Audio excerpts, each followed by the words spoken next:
is you have all these different musical artists, but then you have a guy writing poetry.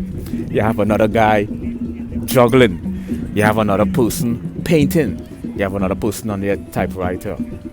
And they're all contributing to the Hippie Hill drum circle, San Francisco on a Sunday evening. Because that typewriter is typing.